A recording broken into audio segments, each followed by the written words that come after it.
In this video, you will learn the important information you must have before starting any fitness for service assessment. Data requirement. What are the data requirement if you want to perform fitness for service? Let us talk about first one. The corrosion is the problem. Corrosion is the flaw. Data sheet. What else? Considering it's a pressure vessel, what are the data which are required for assessment? Inspection reports. So inspection report will have all the records of NDT performed on the equipment. History in the sense of operations and maintenance records. Yes, manufacturer's data report, which contains all the data. Okay, so if you have manufacturer's data record, then nothing like it. Okay. So starting with original equipment design data, that may be part of your design report, fabrication drawings, inspection records. Okay. Now all these combinedly called manufacturer data record. So if you have manufacturer's data record, you'll be having everything. Okay. For division 2 jobs, you need UDS also. Material test reports, hydro test data, very, very important. Then for piping component, piping line list, isometric drawings, okay, and then design calculation, remainings are same. Okay.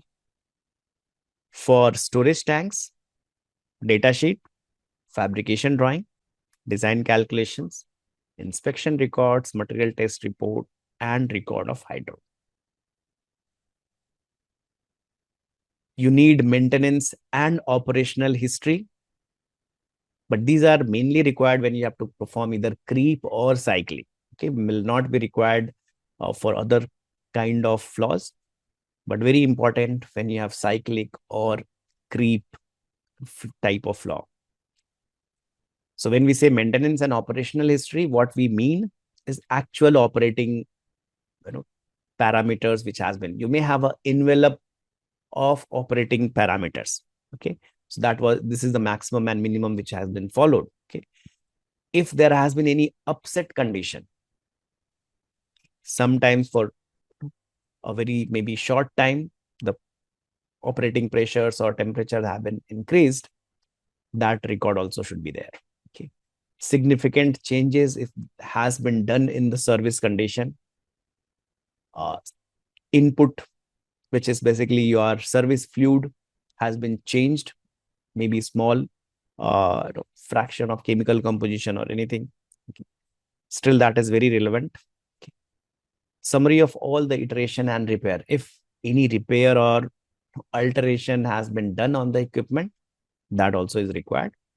Okay. And if after performing the repair, if you have done any hydro on the equipment, that also will be required. Okay, so maintenance and operational history is required for the equipment.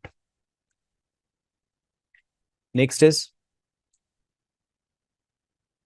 data, okay, measurement of an FFS assessment. So what you need is different types of assessment procedure may require different type of data, okay, on the job. So once you have decided that this is the type of assessment I'm going to do, you have to prepare or find out, do the inspection and find out the data related to the particular type of assessment. Okay. Even the future corrosion allowance, you have to estimate. Okay. This cannot be exactly calculated or measured. So it's a approximation, approx calculation we can do that this might be the rate based on the past rate. So that will be required for doing the assessment procedure. Recommendation for inspection technique and the sizing requirement. Okay. Now this is again very important, that which kind of inspection will be required to catch which kind of flaw. Now there is no particular guideline for that. This comes with experience. Okay. And maybe inspection people will be more suitable to guide or tell which kind of inspection technique will be required to catch that type of flaw. Okay, depending upon the visual inspection which they have done, what should be the next inspection to find out more data, then inspection people can decide. Nothing in detail or very step-by-step method given in API 579. So it's left on the experience.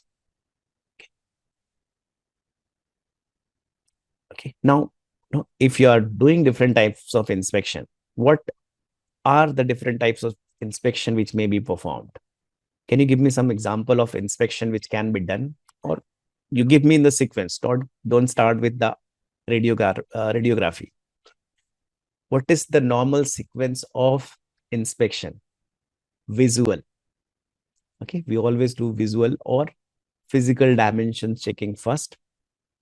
And then definitely we have lots of inspection people also. So they'll be able to tell in detail.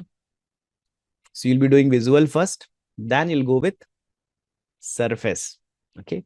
Now surface entity also becomes part of visual examination. Okay, that is kind of elaborate visual examination, right? Then you'll go with volumetric. You may decide to do UT, you may decide to do RT. Okay.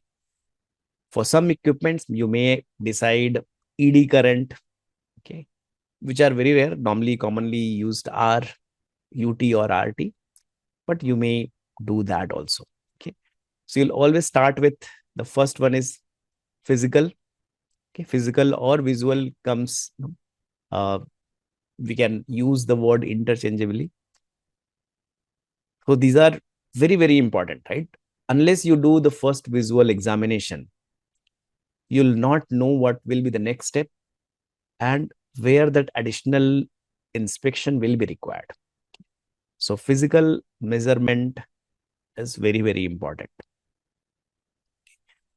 Now, to enhance that visual inspection, you may take dye penetration test or MPI, okay, or bore scope. Okay, well, most of you who are in inspection, definitely you know it very well. What is the dye penetration test? So future corrosion lines till next shutdown, okay, for which you are doing the calculation. What is the estimated corrosion lines? It's as simple as that. So future corrosion lines. So dye penetration test is used for definitely surface flaws. So you can see the example. Okay. It's also called liquid penetration test. So if there are surface cracks or any flaw at the surface, you'll be able to identify. Okay. MPI is even better than LP because it can even catch little bit subsurface cracks, isn't it? Okay. So, but it will be applicable. MPI is applicable only for ferrous components. It's not applicable for non-ferrous. Okay, because it's magnetic, right? So better, but it has limitations. Okay. So first one is dye penetration test. You can see the image. This image is for inspection. What is this? MPI, magnetic particle inspection, okay, or testing. Okay, we can also call it as MT. Okay. Normally MPT we call, right? MPI or MPT. Third is bore scope. Okay, what is this? This is kind of see at the, you can see the instrument here. At one end there will be video. Yes, so there will be a camera at one end, and you'll be able to see the video on your right hand side. That screen is there, like mobile. So you can put that probe where you want to do the inspection and see the flaws. Okay, so it's just helping you to do the visual examination where you cannot reach. Okay. So location where it's difficult to reach, you can use bore scope to do the inspection. Okay. Then ultrasonic. It uses ultrasonic waves to find out any flaw in the thickness. Okay, so it's a volumetric examination. It can find the flaw even inside the surface. Okay, so volumetric examination. ED current. Okay, you know that if I pass a current,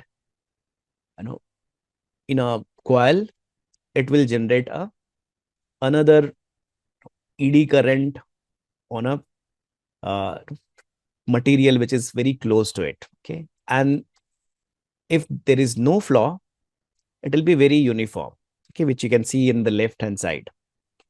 If there is any flaw, then the pattern of ED current will change, and that will indicate that there is a flaw inside that component. Okay, so that is also used. Then next is radiography. Okay, so radiography, now even it's done. Uh, Earlier it used to be done by the films. Now it's done digitally also. So radiography testing or radiography examinations, which we call, again, it's a volumetric examination. You can check the flaw inside the body. Okay.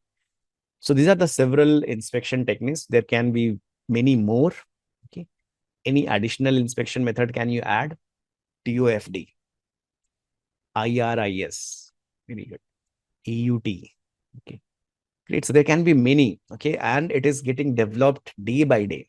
Okay. Inspection techniques are also getting better day by day. Okay. So inspection people will be able to decide depending upon the visual examination. If you want to probe in detail, what should be the inspection method shall be used to find out more about that flaw.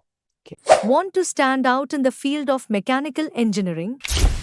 It starts with Scootoid e-learning. Our expertly crafted courses are Master Static Equipment Design with PVElite.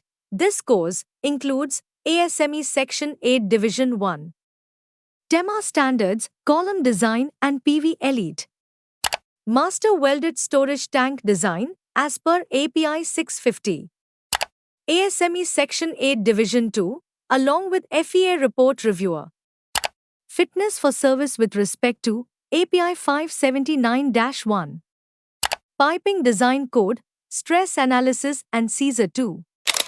And that's not all at Scootoid. We believe in continuous learning. Along with our paid, professional courses, we also conduct free webinars and workshops to help you explore real-world engineering topics and gain practical insights. To know more about our courses and upcoming webinars and workshops, click the links in the description below.